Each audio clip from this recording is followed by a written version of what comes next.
आपका एक नई कहानी में फिर से स्वागत है।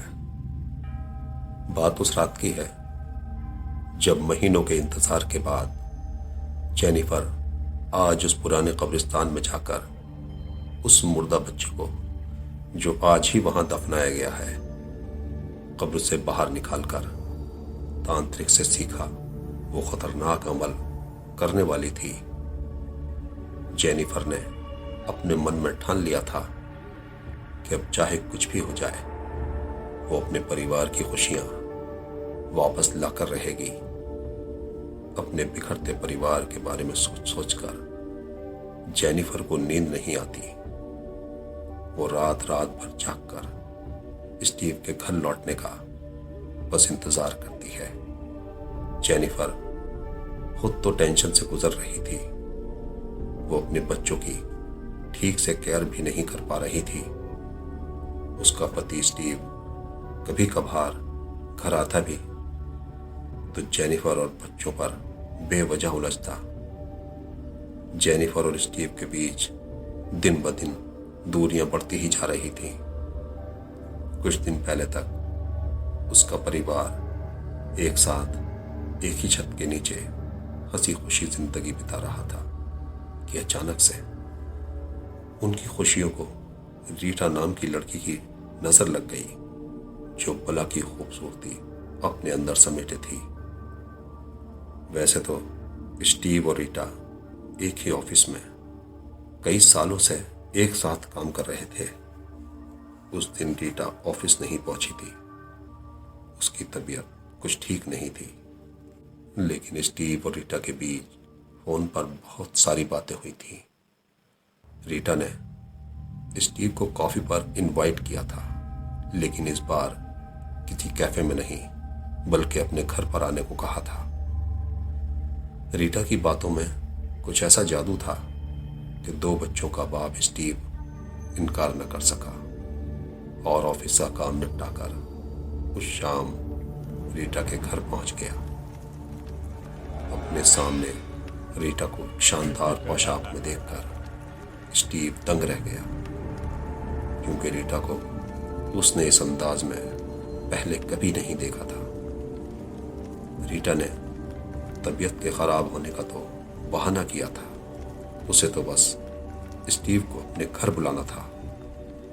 उस शाम को तूफानी बारिश आने की वजह से सारे शहर की लाइट गुल हो गई। रीटा ने अंधेरी रात में डर लगने की दुहाई देकर स्टीव को अपने घर पर ही रोक लिया। एक रात रीटा के साथ रहकर स्टीव अपने बीवी बच्चों के साथ अपने घर का रास्ता तक भूल गया। जेनिफर ने कुछ पैसा खर्च कर एक पहुंचे हुए तांत्रिक से स्टीव को वापस अपनी जिंदगी में लाने का मंत्र सीख लिया। तांत्रिक ने उसे साफ शब्दों में बता दिया था कि यह काम बहुत खतरे का है, इसमें किसी की जान भी जा सकती है।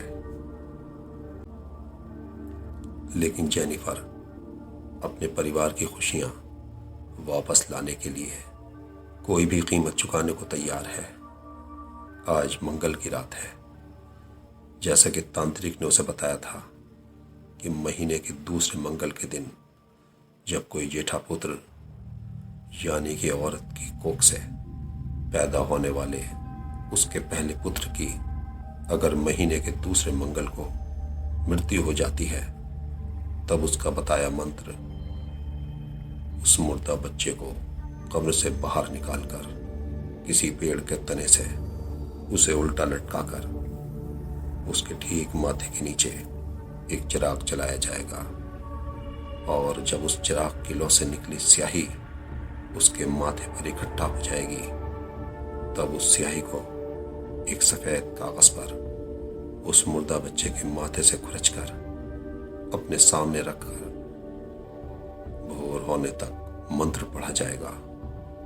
अगले 24 घंटों के अंदर उसकी दुश्मन यानी कि रीटा जेनिफर के रास्ते से हमेशा हमेशा के लिए हट जाएगी।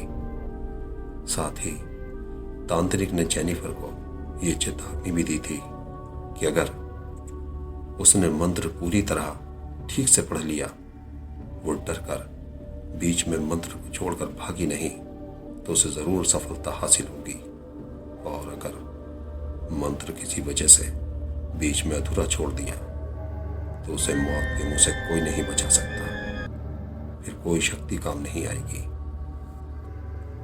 आज मंगल का दिन है और चर्च के पीछे वाले पुराने कब्रिस्तान में एक जेठे बच्चे को दफनाया गया है।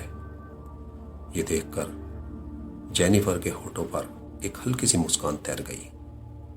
एक लंबे इंतजार के बाद ही सही, आखिर आज वो दिन आ ही गया। जेनिफर कई महीनों से उस चर्च के पीछे वाले पुराने कब्रिस्तान के चक्कर काट रही थी, क्योंकि रात भर उसे मंत्र पढ़ना था, इसलिए एक आड़ की जगह का होना बहुत जरूरी था। और वो पुराना कब्रिस्तान उसके लिए मील का पत्थर साबित हुआ। जैसे ही रात के 12 बजे अपने मजबूत इरादे के साथ जेनिफर उस पुराने कब्रिस्तान में पहुंच गई। चारों तरफ एक गहरा सन्नाटा था। रात इतनी अंधेरी थी कि कुछ भी नजर नहीं आ रहा था। जेनिफर ने बिजली की तेजी के साथ उस नई बनी कब्र से ताबूत बाहर निकाल लिया। अब बगैर शोर हुए उस ताबूत से मुर्दा बच्चे को बाहर निकालना था।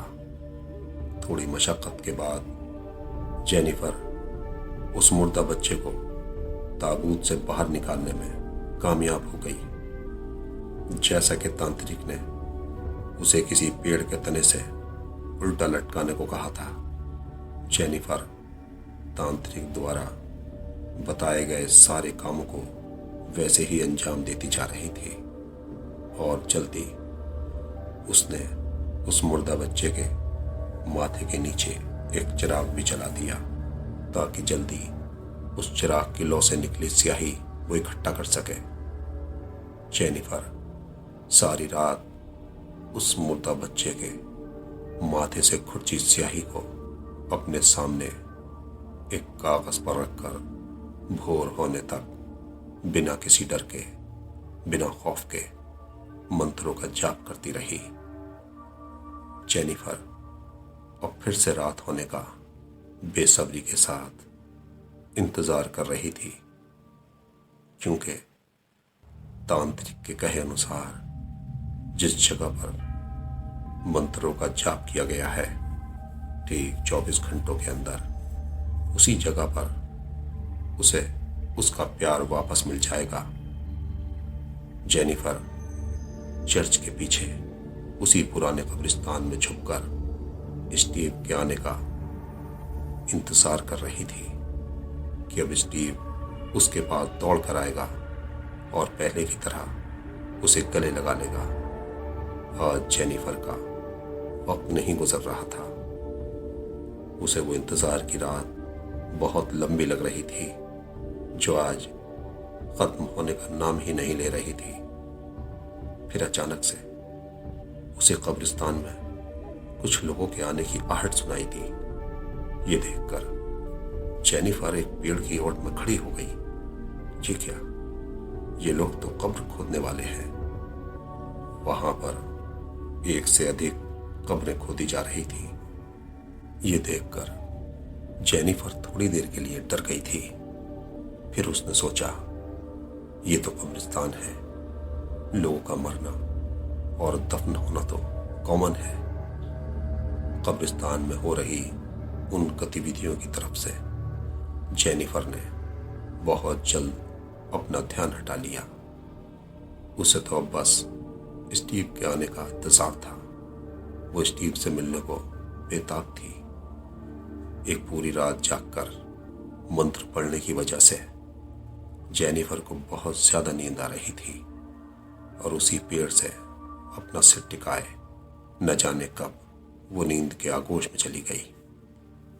जेनिफर की जब आंख खुली तो न कब्रिस्तान में किसी तरह की चहलकदमी थी, न वो रात की तारीकी पूरी तरह उजाला हो चुका था। जेनिफर खुद को बहुत थका हुआ महसूस कर रही थी। तभी उसकी नज़र नई बनी उन 2 कब्रों पर जा पड़ी जो शायद इसी गुजरी रात को खोदी जा रही थी।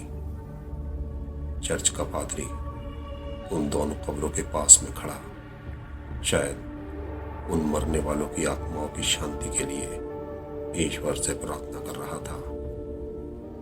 जेनिफर खुद को उस पादरी की नजरों से बचाते हुए कब्रिस्तान से बाहर जाने की कोशिश कर रही थी कि तभी उस पादरी की नजर जेनिफर के ऊपर जा पड़ी।